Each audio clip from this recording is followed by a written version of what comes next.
புத்தர் தனது உடலை விட்டு பிரிவதற்கு சில நிமிடங்களுக்கு முன்பு நடந்த ஒரு இன்ட்ரெஸ்டிங்கான, அதே சமயத்தில் மிக முக்கியத்துவம் வாய்ந்த ஒரு சம்பவத்தை பற்றி தான் இந்த வீடியோ.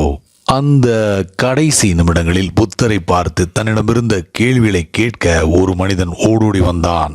கடந்த 40 வருடங்களில் புத்தர் இவனுடைய கிராமத்து வழியாக குறைந்தது 30 முறையாவது சென்றிருப்பார்.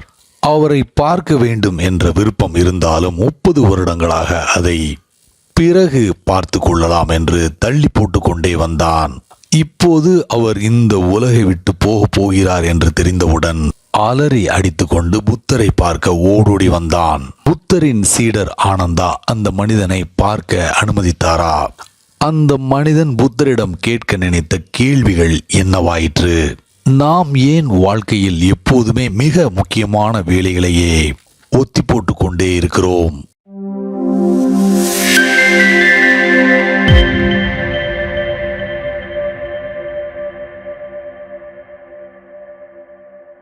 வாழ்க்கையை தவணை முறையில் வாழாதீர்கள். நாளை என்பது இல்லை என்பது போல் முழுமையாக வாழுங்கள். Live totally now as if tomorrow does not exist. நம்முடைய சோம்பேறித்தனம்தான் நாளை நாளை என்று சொல்லிக்கொண்டே போகிறது.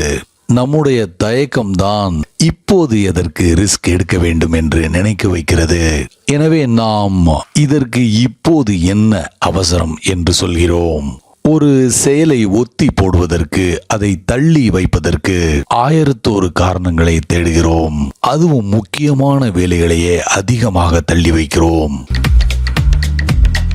கௌதம புத்தர் இறக்கும் தருவாயில் இருந்தார். அவரை பார்ப்பதற்காக ஒரு மனிதன் ஓடோடி வந்தான். புத்தர் இந்த மனிதனுடைய கிராமத்தை கடந்த 40 வருடங்களில் 30 முறையாவது சென்றிருப்பார். இவனுடைய வீட்டை கடந்து பல முறை சென்றிருக்கிறார். கிராமத்திற்கு வெளியில் 30 முறை தங்கி ஓய்வெடுத்திருக்கிறார்.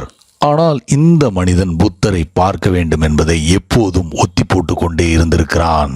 புத்தரை பார்க்க வேண்டும் என்று ஆசைப்பட்டான். அவரை பற்றி எவ்வளவோ கேள்விப்பட்டிருக்கிறான்.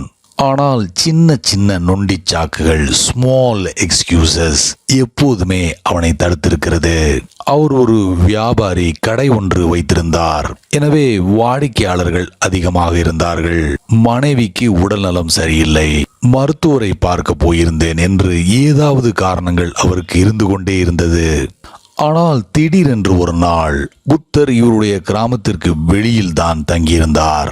புத்தர் தன்னுடைய சீடர்களிடம் தன்னுடைய உடலை விட்டு பிரிய போவதாக சொன்னார். எனவே யாருக்காவது கேட்பதற்கு எதுவும் இருந்தால் தாராளமாக கேட்கலாம்.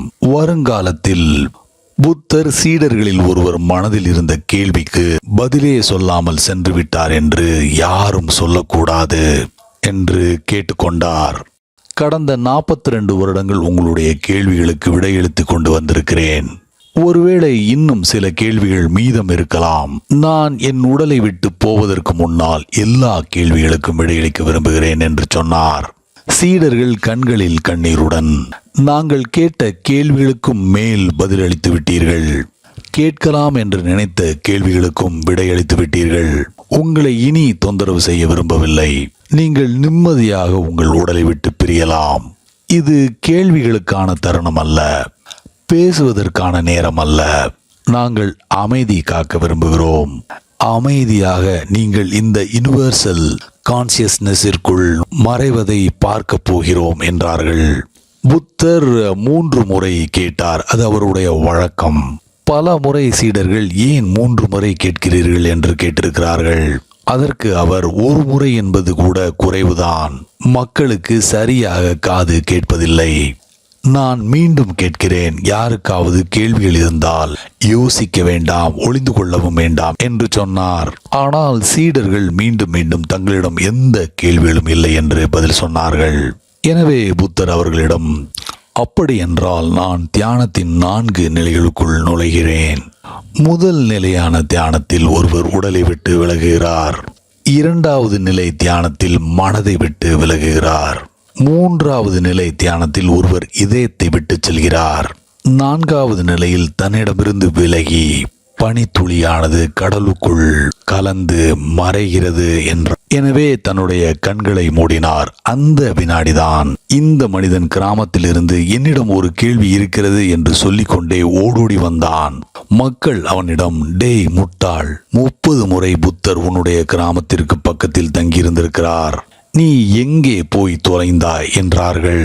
அவன் அவர்களிடம், சில நேரங்களில் வாடிக்கையாளர்கள், சில நேரங்களில் முக்கியமான விருந்தாளி, சில நேரங்களில் என் மனைவிக்கு உடல்நலக் குறைவு, சில நேரங்களில் சிலரோடு எனக்கு சண்டை சச்சரவு, அற்ப விஷயத்திற்காகத்தான் என்பது எனக்கு புரிகிறது.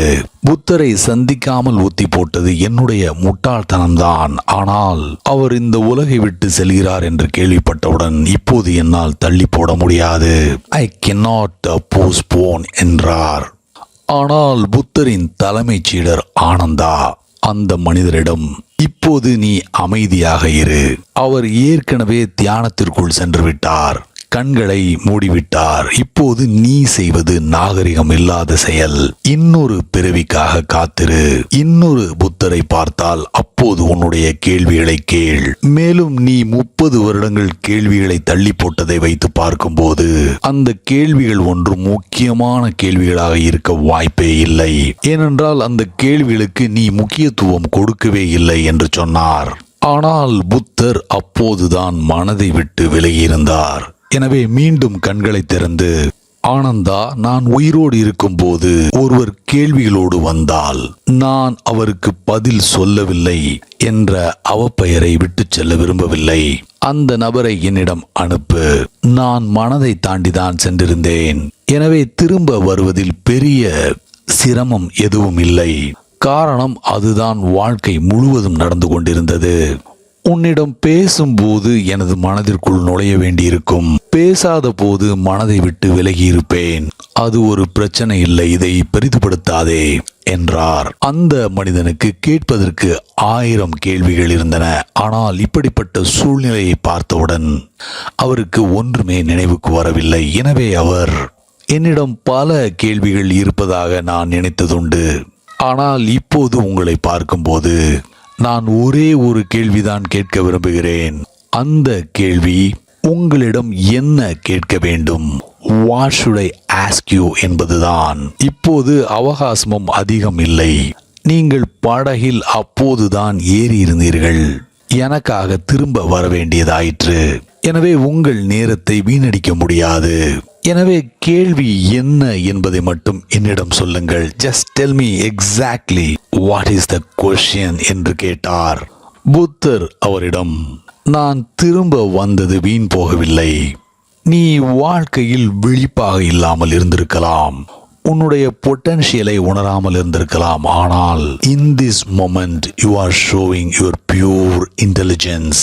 கேள்வி ஒன்றே ஒன்றுதான், அது you are the question, you are the answer. அதாவது நீ விழிப்பு நிலை இல்லாமல் இருக்கும்போது கேள்வியாகவும் உன்னுடைய விழிப்பு நிலையில் பதிலாகவும் இருக்கிறாய். You in your unawareness is question, you as awareness is the answer என்று பதில் சொன்னார். இந்த மனிதன் ஞானமடைந்ததாக சொல்லப்படுகிறது. அந்த சூழ்நிலை அப்படி. புத்தர் திரும்பி வந்தார். 10,000த்திற்கும் கூடுதலான துறவிகள் கண்களில் கண்ணீரோடு அமைதியாக நின்று கொண்டிருந்தார்கள். Buddha has condensed his whole philosophy. So ஒருவர் எப்படி விழிப்பு நிலையை அடைகிறார்? Just by being thoroughgoing, just by being total in every act.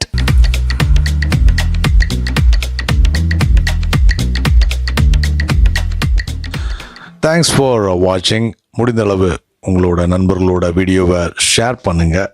உங்களுடைய விமர்சனங்களை காமெண்ட்ஸில் சொல்லுங்கள். அடுத்த வீடியோவில் சீக்கிரம் உங்களை எல்லாரையும் சந்திக்கிறேன். Until then, take care. Bye.